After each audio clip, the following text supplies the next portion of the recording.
One of the most painful places to be emotionally is wanting your marriage to work while quietly feeling exhausted by the process.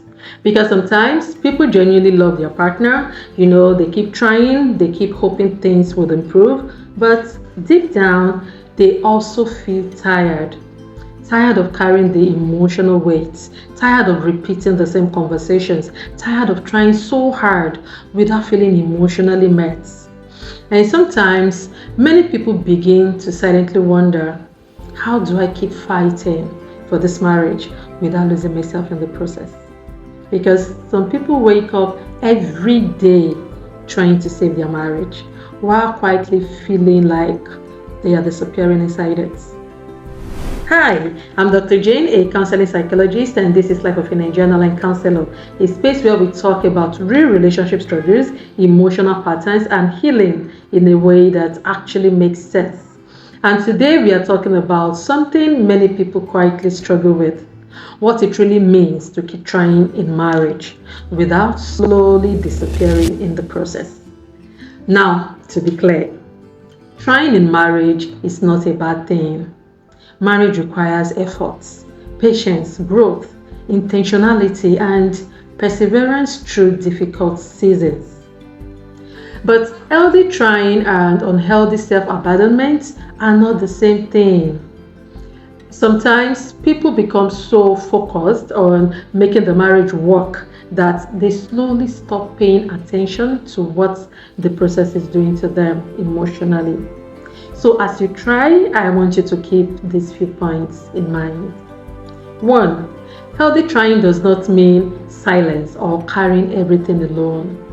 Some people believe trying means suppressing emotions, avoiding difficult conversations, or pretending everything is okay while it's not. Some people smile through pain for years because they think acknowledging the problem means they are being difficult or disrespectful. No, that is not necessarily the case. Others become so focused on keeping the peace that they just stop being honest about what they are actually feeling. But unresolved pain does not disappear because it is ignored. As a matter of fact, what people suppress emotionally often shows up later as resentment, emotional exhaustion, withdrawal, or disconnection.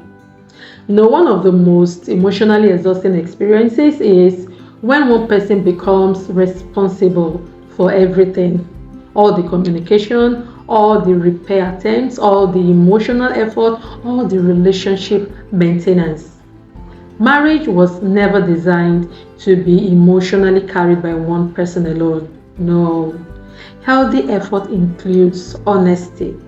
Being able to say, this hurts me, or I don't feel emotionally connected, or I don't think we can keep pretending this issue does not exist. Healing cannot happen when important issues are constantly avoided. 2. Endurance alone does not automatically create change.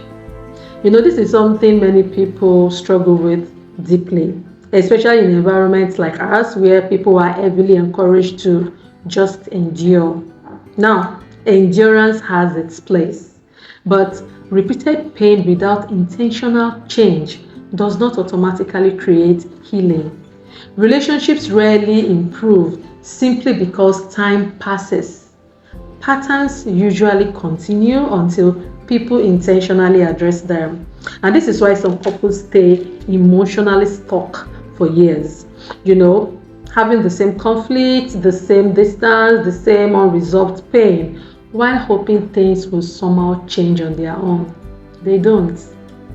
3. You cannot pour into a relationship while constantly being emotionally depleted. People who feel emotionally exhausted for long periods often begin to lose parts of themselves gradually. Their joy changes, their emotional energy changes, their sense of self changes. Sometimes they become emotionally numb, not because they stopped caring, but because they have been emotionally overwhelmed for too long. And sometimes they become so consumed with trying to hold the marriage together, that they stop checking in with themselves emotionally. But emotional well-being matters too. Rest matters, support matters, feeling emotionally safe matters.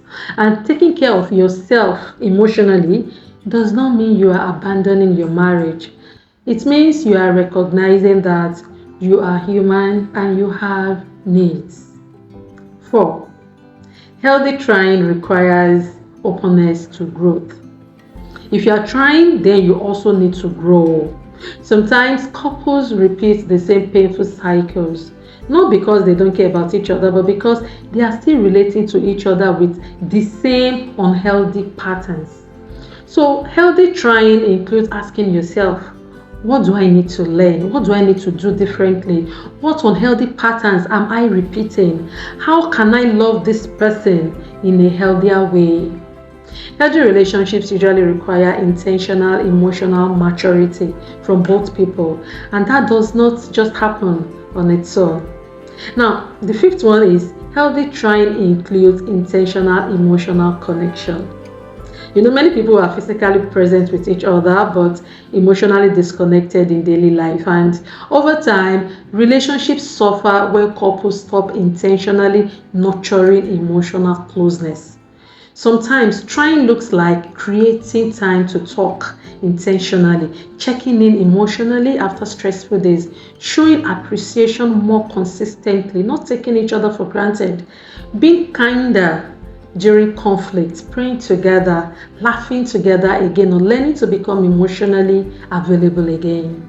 And honestly, these things may seem really small, but emotional connection is often rebuilt through repeated small moments of emotional care. Not perfection, not grand gestures, but consistency. People feel emotionally connected when they consistently feel seen, heard, valued, and emotionally considered. Number 6, healthy trying also recognizes when support is needed.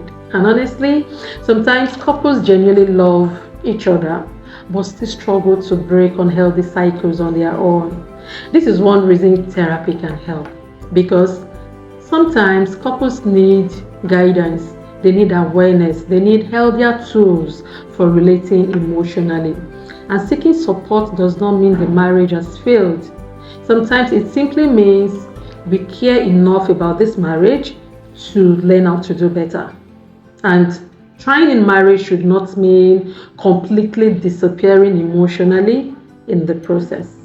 Healthy commitment is not about becoming emotionally invincible. It's about learning how to love, to grow, communicate, and persevere without completely losing your emotional well-being along the way. Commitment should not cost you your entire emotional self. So while you're trying, you want to pay attention to your emotional well-being. If this resonated with you, you are not alone. And next week, as we round up this series, we'll be talking about how emotional reconnection can actually be rebuilt after distance. You don't want to miss that episode. If this spoke to you, don't forget to like, comment, share, and subscribe. I'm Dr. Jane, and this is Life of a Nigerian Online Counselor.